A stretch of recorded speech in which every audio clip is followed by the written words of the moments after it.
The Galactic Alliance, formed 20,000 years ago, stood as a testament to the boundless potential of cooperation and ingenuity. At its height, it encompassed millions of star systems, uniting countless species under a singular, noble purpose, the pursuit of prosperity and peace. Unlike alliances of old, born from necessity or war, the Galactic Alliance emerged from enlightenment, a union driven by shared ideals rather than fear. It began with humanity, whose early mastery of warp travel caught the attention of the Tholari, a crystalline species of immense intelligence, and the Zelqor, a hive mind that cherished unity above all else. Together, these three species founded a partnership that would grow into the most significant collaboration in galactic history. From the outset, the Alliance rejected the notion of hierarchy or dominance. Every species that joined was invited as an equal partner, their unique traits and perspectives celebrated rather than assimilated. Their guiding principle, etched into the Alliance's very foundation, was simple yet profound: strength in diversity. The Alliance was more than a coalition of civilizations, it was a family, bonded by mutual respect and a collective commitment to progress. The shared knowledge and expertise of these civilizations ushered the galaxy into an era of unparalleled advancement. The Alliance's mastery over terraforming transformed desolate rocks into thriving, life-sustaining worlds in mere decades. Once barren planets blossomed into lush ecosystems, providing homes for young and evolving species. This technology was shared freely with all member worlds, ensuring no race or culture would struggle to find a place to thrive. In medicine, breakthroughs in quantum symbiosis allowed beings from entirely different biological makeups to share enhancements. These advancements extended lifespans, eradicated diseases that once plagued entire populations, and even enabled some species to adapt to hostile environments. It was common for beings of vastly different forms, carbon-based humanoids, silicon life forms, or even gaseous entities, to coexist with seamless integration. Hospitals and medical centers across the Alliance became sanctuaries of healing, where any living being could find care tailored precisely to their needs. Culturally, the Alliance thrived on synthesis and celebration. Music, art, and literature from countless worlds were preserved in vast archives, ensuring that no tradition or expression was ever lost. These artistic treasures were not merely catalogued, but woven together, forming a universal culture that belonged to no single species yet resonated with all. Every 10 cycles, the Alliance held grand festivals that spanned entire star systems, where billions gathered in person or via holographic projection to share their traditions, create new ones, and revel in the beauty of their shared existence. Humanity played a crucial role in bridging the diverse members of the Alliance. Their adaptability and knack for diplomacy proved instrumental in bringing even the most isolationist species into the fold. When misunderstandings arose or tensions flared, it was often a human envoy who brokered peace, finding common ground where none seemed possible. Meanwhile, the Tholari shared their crystalline computational technology, revolutionizing starship navigation by enabling real-time quantum calculations that rendered interstellar travel faster and safer than ever before. The Zelqor, with their hive-mind intelligence, introduced swarm-sourced problem-solving techniques that transformed industries ranging from agriculture to military defense. Their collective wisdom became a cornerstone of the Alliance's decision-making process, ensuring that no challenge was insurmountable. Perhaps the greatest symbol of the Alliance's power and vision was the Dyson Nexus. This awe-inspiring network of Dyson swarms encased stars across the galaxy, harnessing their immense energy output to generate near-limitless power. The Nexus eradicated scarcity, providing infinite energy to fuel the ambitions of countless civilizations. The surplus was distributed freely, enabling prosperity on a galactic scale and eliminating the resource conflicts that had once plagued younger species. The Dyson Nexus was not just a technological marvel but a beacon of hope, a reminder of what the Alliance could achieve through unity. Together, these achievements made the Alliance a utopia. It was a golden age of peace and progress, where knowledge, compassion, and innovation flourished. The Alliance had no rivals, for none could match its benevolence or strength. For 20,000 years, it seemed that nothing could disrupt this harmony. And yet, as history would later record, even the greatest achievements can be undone in an instant when faced with the unforeseen. The Zeltrians were an enthusiastic but impulsive young race, driven by an insatiable curiosity and a desire to push the boundaries of their fledgling technology. Newly inducted into the Galactic Alliance, they were still finding their place among the advanced civilizations that had nurtured them. Despite their technological immaturity, their eagerness to learn and innovate earned them the mentorship of the Alliance.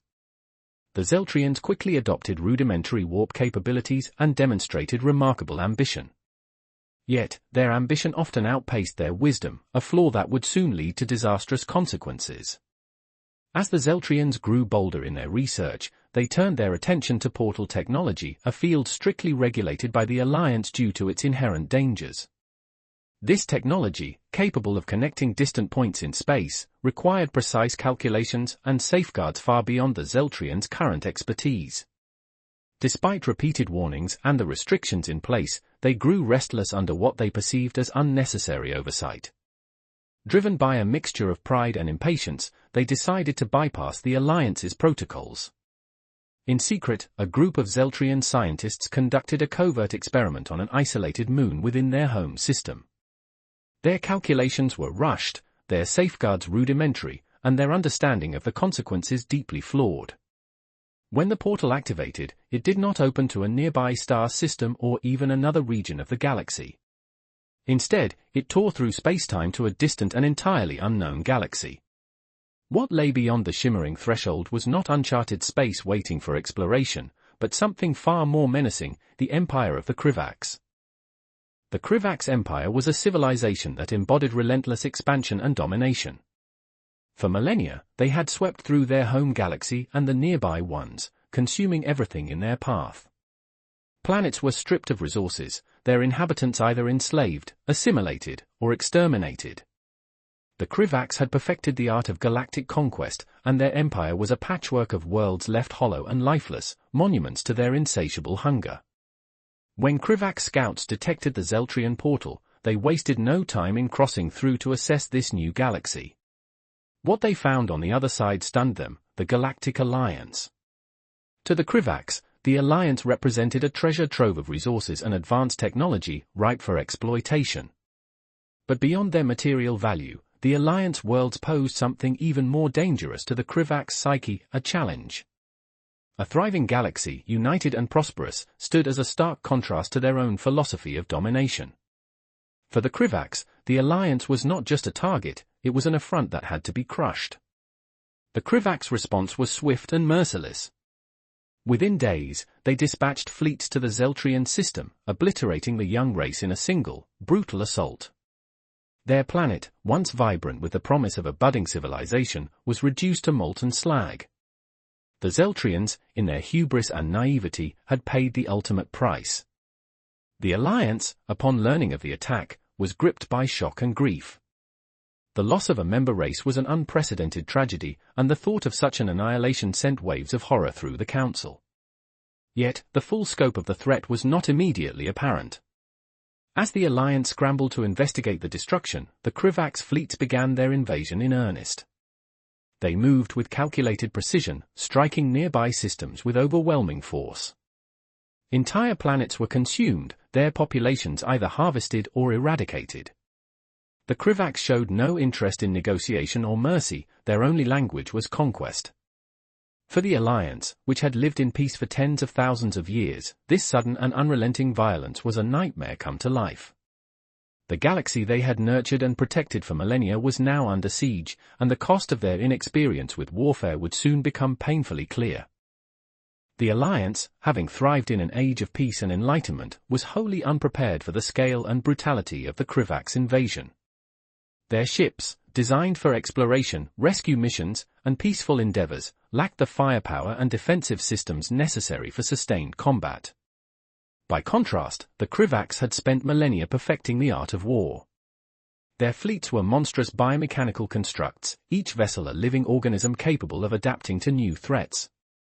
These ships could regenerate damage mid-battle, their hulls knitting back together with alien precision, and their weapon systems evolved as battles wore on, exploiting the weaknesses of their enemies. When the first engagements between the two forces occurred, the results were nothing short of catastrophic for the Alliance. The Krivax fleets moved through the galaxy like an unstoppable plague, their numbers vast and their tactics ruthless. Entire planets were swept away in their path, their defenses shattered within hours. populations were harvested as raw materials for the Krivak's war machine, or slaughtered outright. Young races, still in the early stages of developing interstellar technology, were the first to fall. For many, their extinction came so swiftly that their pleas for help reached the Alliance Council only after their worlds had been reduced to ash.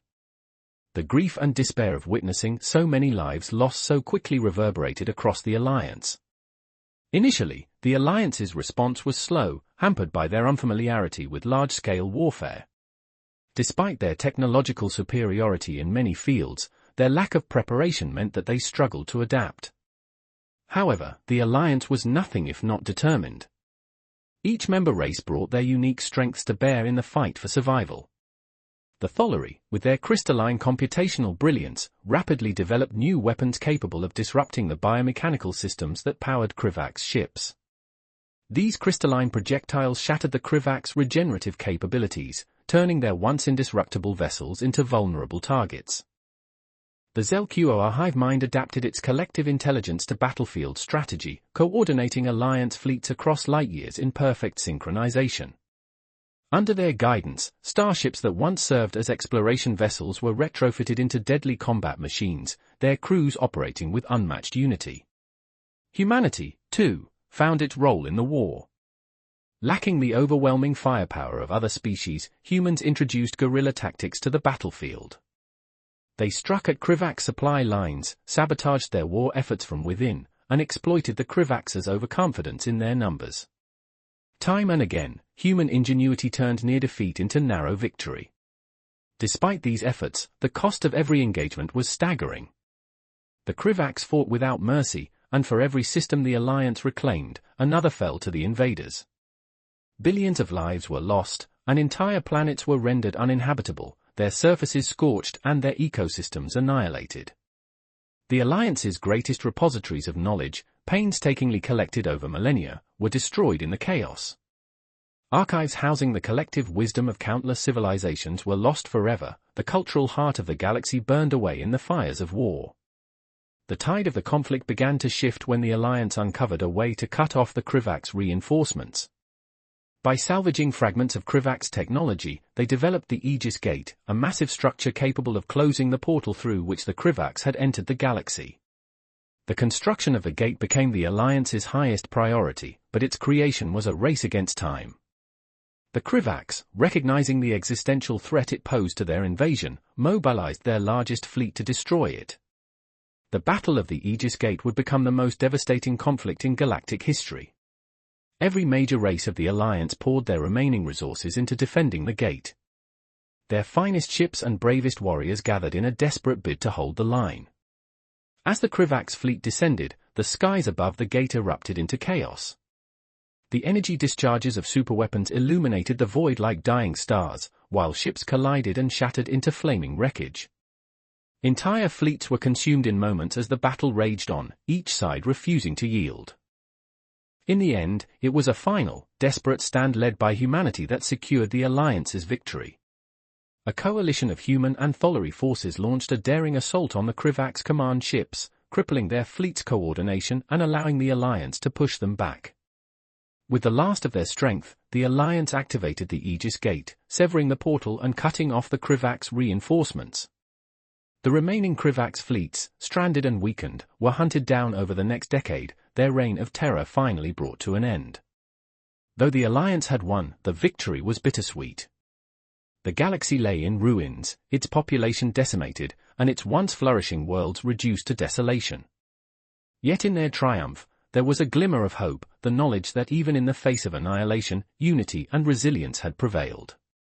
The Aegis Gate stood as a symbol of that hard-fought resolve, a monument to a galaxy that refused to surrender to darkness. The Alliance had emerged victorious, but the cost of that victory was unfathomable. Over 70% of the galaxy's population had been eradicated during the war, and the losses extended beyond mere numbers.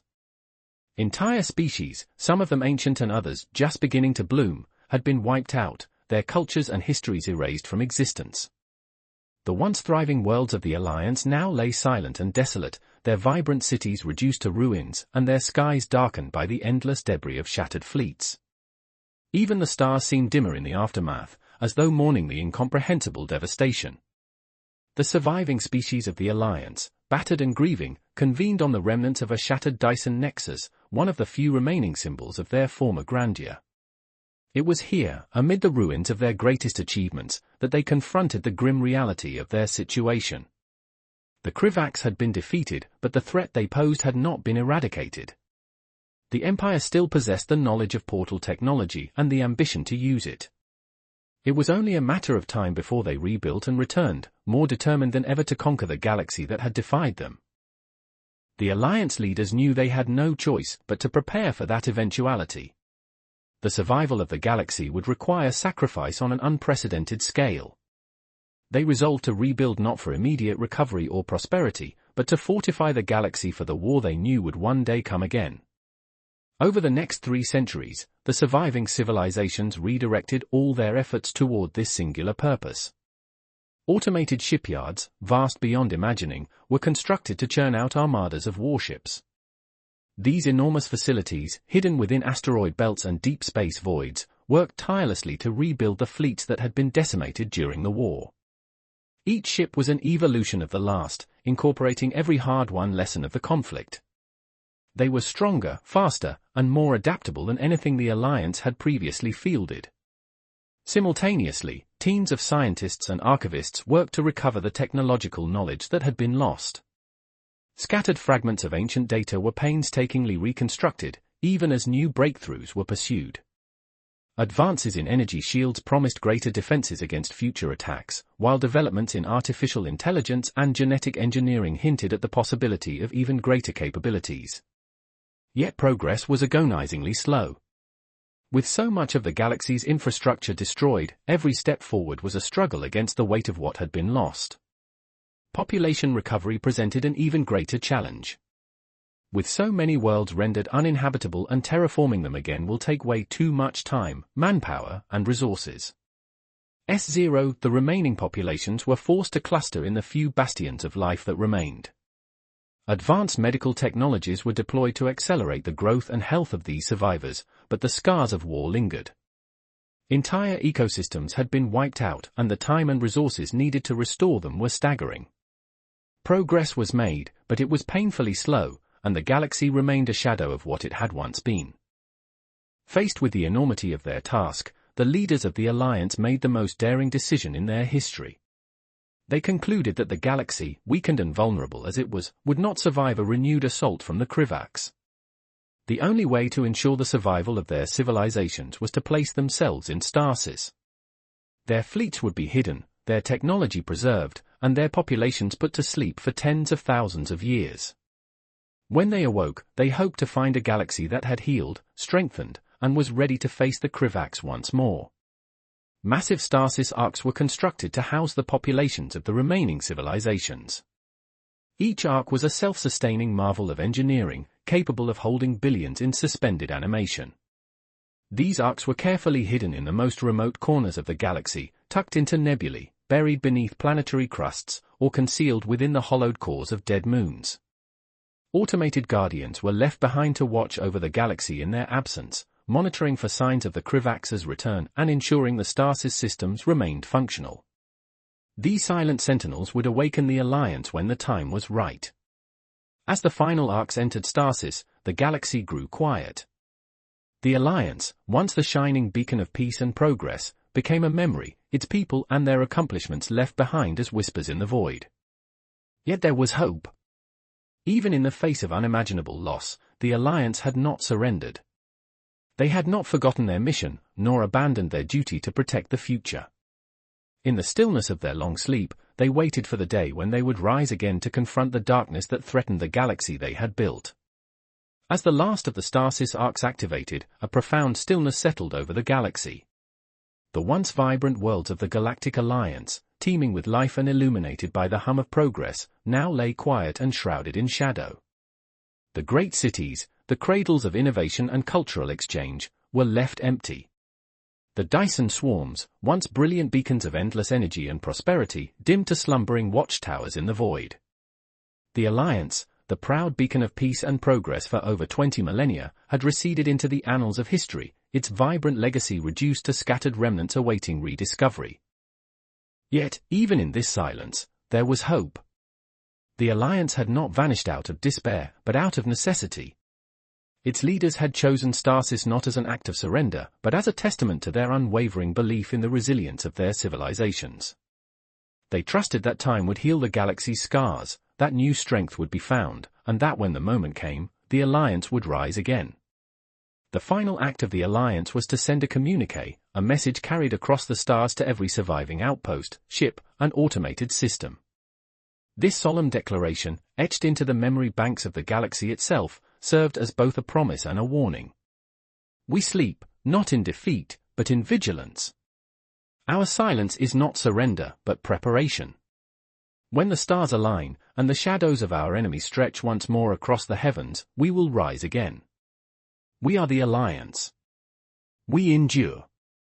As the last echoes of this message faded, the galaxy entered a new epoch, one of quiet anticipation. The stasis arcs, scattered across the void in their hidden sanctuaries, became silent sentinels of a forgotten era. The automated guardians left behind stood watch, their singular purpose to await the time when the Alliance would be needed once more. For 20,000 years, the galaxy would evolve without them, its landscapes shifting and its young species growing in the shadow of their absence. But the Alliance's legacy, encoded into the very fabric of their hidden technology, would endure. One day, they would awaken to a changed galaxy, one that might stand beside them in the coming storm or one they might have to protect alone. And so, the Great Alliance entered its long sleep, but it did so not in despair, but in hope.